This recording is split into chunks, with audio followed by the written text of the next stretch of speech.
Hello दोस्तों, स्वागत है आपका हमारे चैनल स्टडी है इसमें।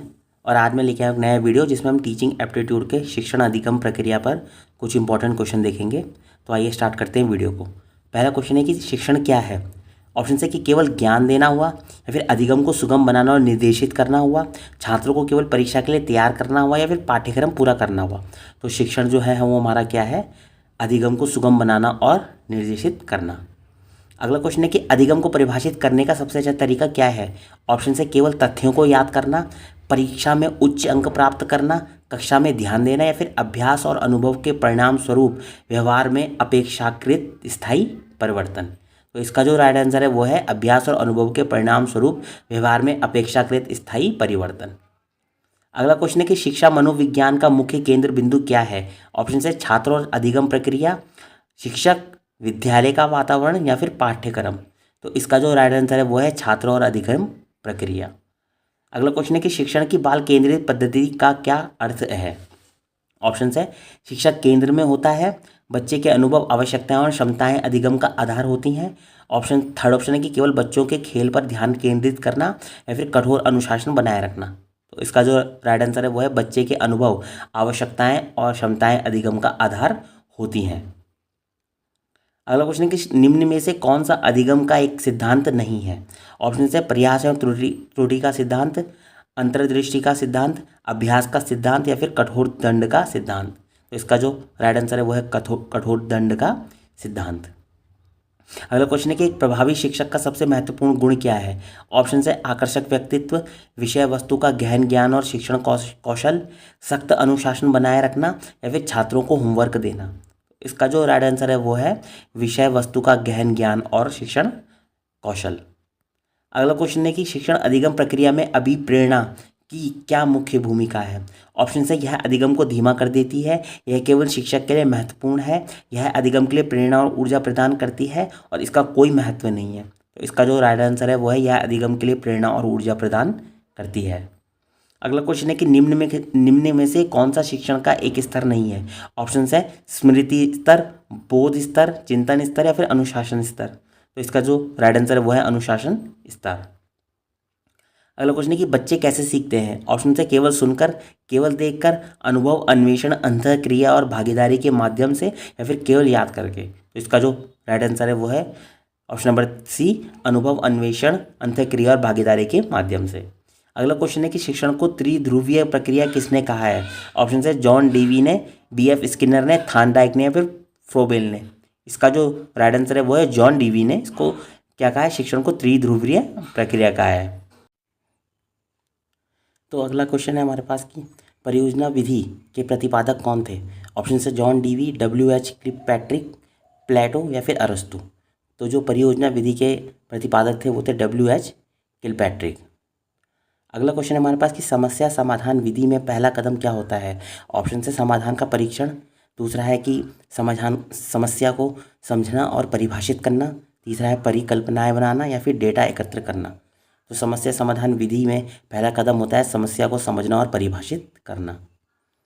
अगला क्वेश्चन है हमारे पास कि व्याख्यान विधि किसके लिए सबसे अधिक उपयुक्त है। ऑप्शन से प्राथमिक कक्षाओं के लिए, व्यवहारिक कौशल सिखाने के लिए, छोटे बच्चों के लिए, या फिर बड़े समूह में उच्च स्तर के ज्ञान को प्रस्तुत करने के लिए। इसका जो राइट आंसर है वो है बड़े समूह में उच्च स्तर के ज्ञान को प्रस्तुत करने के लिए। अगला क्वेश्चन है कि मस्तिष्क उद्दीलन यानी कि ब्रेनस्टॉर्मिंग विधि का मुख्य उद्देश्य क्या है। ऑप्शन से अनुशासन बनाए रखना, केवल एक सही उत्तर खोजना, विचारों की बड़ी संख्या को उत्पन्न करना, या फिर पाठ्यक्रम को जल्दी पूरा करना।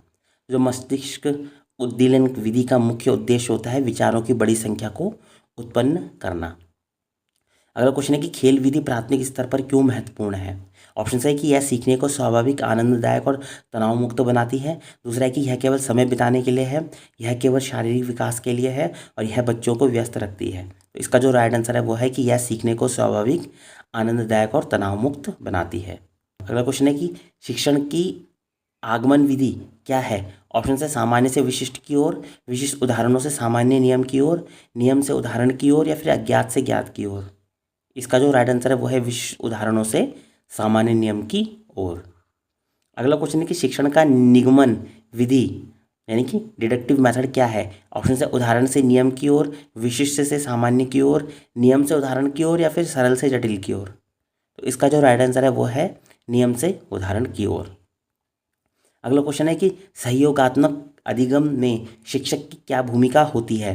ऑप्शन से एक तानाशाह के रूप में, एक सुविधा प्राप्त दाता और मार्गदर्शक के रूप में, केवल व्याख्यान देने वाले के रूप में, या फिर कक्षा में चुपचाप बैठने वाले के रूप में। तो इसका जो राइट आंसर है वो है एक सुविधा प्रदाता और मार्गदर्शक के रूप में। अगला क्वेश्चन है कि शिक्षण के दौरान दृश्यावश्रव्य सामग्री का उपयोग क्यों किया जाता है? ऑप्शन से केवल कक्षा को सजाने के लिए, शिक्षक का काम कम करने के लिए, छात्रों को शांत रखने के लिए, या फिर अधिगम को अधिक प्रभावी, रोचक और स्थायी बनाने के लिए। तो इसका जो राइट आंसर है वो है अधिगम को अधिक प्रभावी, रोचक और स्थायी बनाने के लिए। अगला क्वेश्चन है कि सूक्ष्म शिक्षण मुख्य रूप से किसके विकास के लिए उपयोगी है?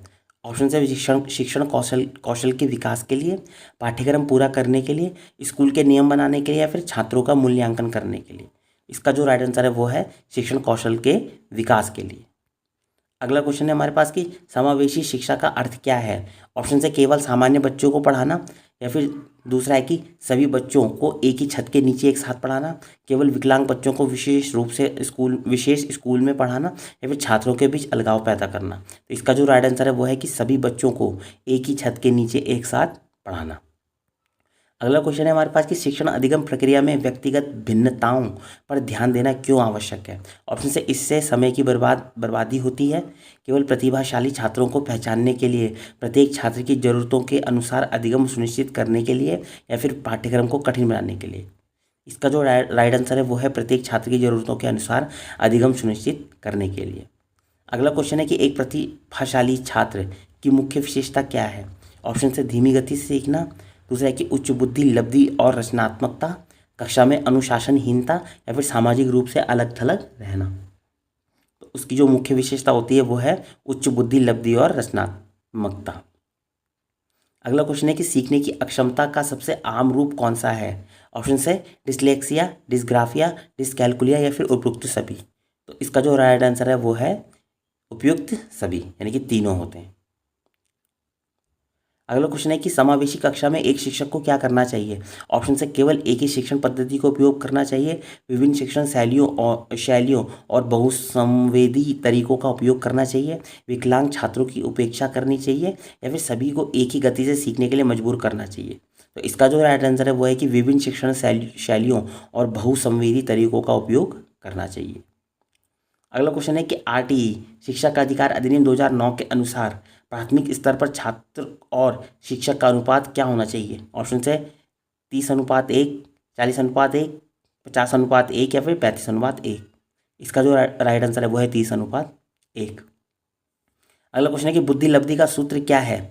ऑप्शन से वास्तविक आयु बटे मानसिक आयु गुणा गया 100, मानसिक आयु बटे वास्तविक आयु गुणा गया 100, मानसिक आयु प्लस वास्तविक आयु भाग 2, या फिर मानसिक आयु भाग 100।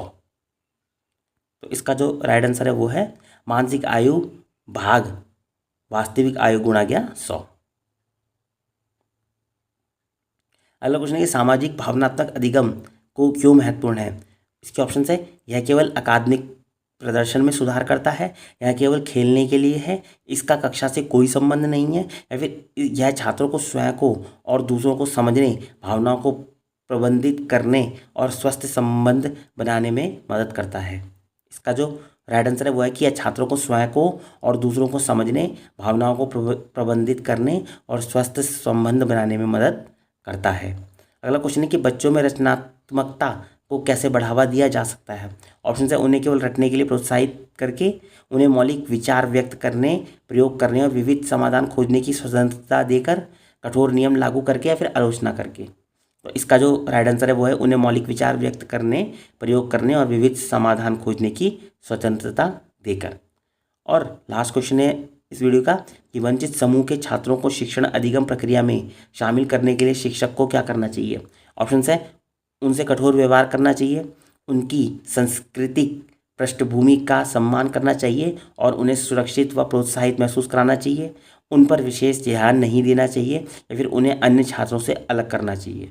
इसका जो राइट आंसर है वो है उनकी सांस्कृतिक पृष्ठभूमि का सम्मान करना चाहिए और उन्हें सुरक्षित व प्रोत्साहित महसूस कराना चाहिए। तो दोस्तों ये थे टीचिंग एप्टीट्यूड के ऊपर, शिक्षण अधिगम के ऊपर कुछ क्वेश्चंस। अगर आपको वीडियो पसंद आई हो तो आप लाइक शेयर सब्सक्राइब जरूर कीजिएगा। बाकी मिलते हैं अगले वीडियो में, तब तक के लिए बाय बाय।